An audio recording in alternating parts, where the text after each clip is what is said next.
Physical quantities की दो type, base quantities और ड्राई क्वांटिटीज। अभी पढ़ते हैं कि बेस क्वांटिटीज क्या होती है। क्या होती है बेस क्वांटिटीज? इंडिपेंडेंट होती है। क्या मतलब इंडिपेंडेंट का?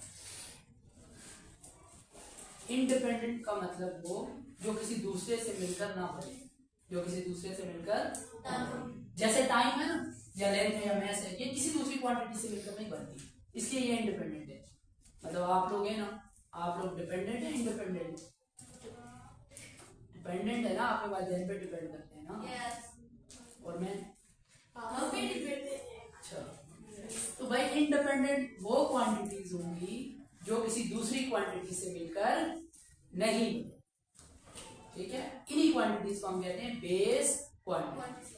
असल में ये क्वांटिटीज खुद किसी से मिलकर नहीं बनती, लेकिन बाकी सारी क्वांटिटीज को ये साथ ही बनाती है। यानी ड्राई क्वांटिटीज को कौन बना रहा है? Base quantities. डिफाइन कैसे करेंगे? Those quantities which cannot be derived। Drive का मतलब जो नहीं बनाएगी। किससे नहीं बनाएगी? From any other quantity. जैसे लेंथ है, लेंथ में कोई क्वांटिटी इन्वॉल्व नहीं, वो अकेली है बस, ठीक है। असल में साइंटिस्ट ने ये 7 क्वांटिटी सेट कर दी, तो जो भी नई क्वांटिटी बनेगी इन्हीं से मिलकर बनेगी, ठीक है। These are independent base quantities are 7। पदार्थ में कितनी है बेस क्वांटिटी? 7। कौन सी है जी? ये 7। हम क्या पढ़ेंगे? इनके नाम पढ़ेंगे बेस क्वांटिटीज जो 7 हैं। इस क्वांटिटी का सिंबल पढ़ेंगे, फिर रिप्रेजेंट किससे करते हैं। यूनिट पढ़ेंगे, सबसे इंपॉर्टेंट यूनिट। अगर आपको यूनिट पता हो ना तो आपको क्वांटिटी भी पता चल जाए, और फिर यूनिट का सिंबल भी पढ़ेंगे। पहली क्वांटिटी है जी लेंथ। क्या है? लेंथ का सिंबल क्या हो? जैसे फोर्स का सिंबल है, लेंथ की स्पेलिंग में पहला लफ्ज है, तो सिंबल क्या होगा? यूनिट क्या होगा? मैं आपसे कहूँ सड़क तो मैयर करो, चलो मैं ये कहूँ ना मार्कर, तो ये आप सेंटीमीटर में मैयर, और भी हो सकती है, मीटर भी हो सकती है, और किलोमीटर। लेकिन हमारी बुक जो डील कर रही है वो एसआई यूनिट्स होती हैं, ना वो सेंटीमीटर है ना किलोमीटर है, बल्कि क्या है? मीटर है।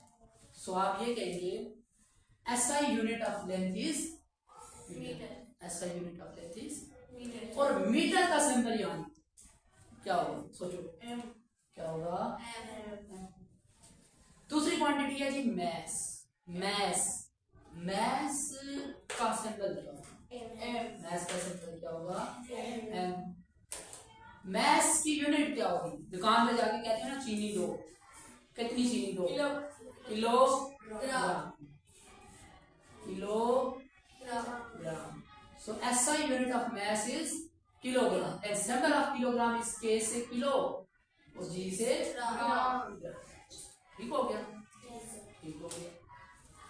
टाइम, टाइम का सिंबल T। इधर तो कैपिटल है लेकिन ये इसका सिंबल स्मॉल टी होता है, ठीक है।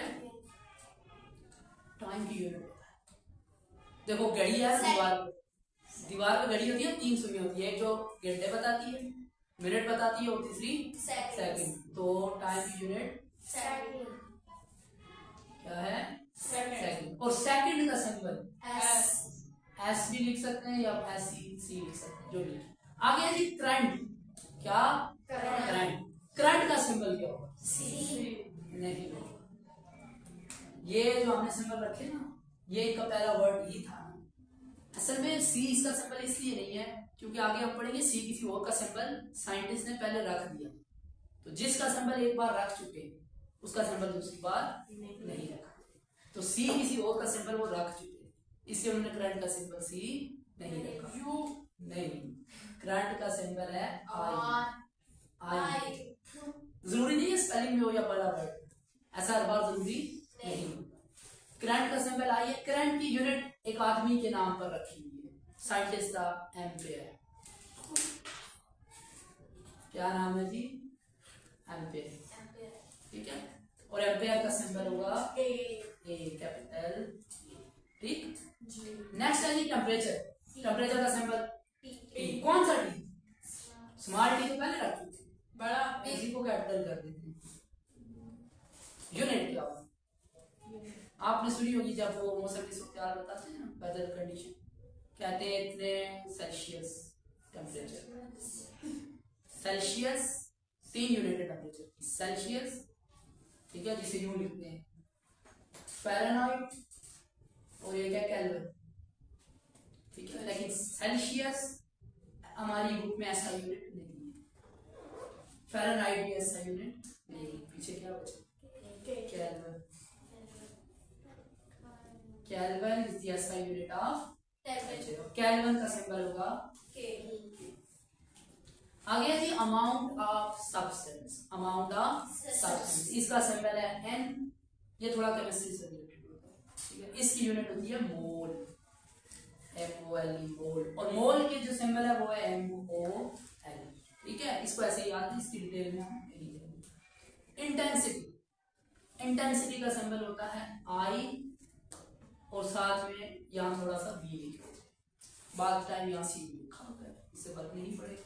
इसकी यूनिट होती है कैंडल, कैंडेला, ठीक है। बाद दो कैंडल भी पढ़ते हैं, बाद कैंडेला भी पढ़ते हैं, तो आप लोग जो मर्जी पढ़, ठीक है। और कैंडेला का सिंबल होगा CAD, ठीक है सर, जी सॉरी कैन CD, जी जी, दो सिंबल एक जैसे नहीं हो सकते। हाँ, और किलोग्राम का केजी और केल्विन का के तो मिलते हैं, ये किलोग्राम है, ये सिर्फ केल्विन की है, सेम तो नहीं है, तो आधा क्यों पढ़ रही हो, पूरा पढ़ रही हो। तो भाई ये 7 क्वांटिटीज है, कौन सी, length, mass, time, temperature, amount of substance और इंटेंसिटी, इनके सिंबल और सबसे जरूरी इनकी यूनिट आपको याद होनी चाहिए। मिसाल के तौर पर अगर मैं ये पूछ लूं आपसे कि एम्पेयर, एम्पेयर किसकी यूनिट है, एम्पेयर लिखा हो तो आपको क्या पता है किसकी बात हो रही है, ये करंट की बात हो रही है। अगर लिखा हो किलोग्राम तो मास की बात हो रही है, अगर लिखा हो सेकंड तो टाइम। तो ये 7 क्वांटिटीज का ये टेबल आपको क्लियर होना चाहिए, ठीक।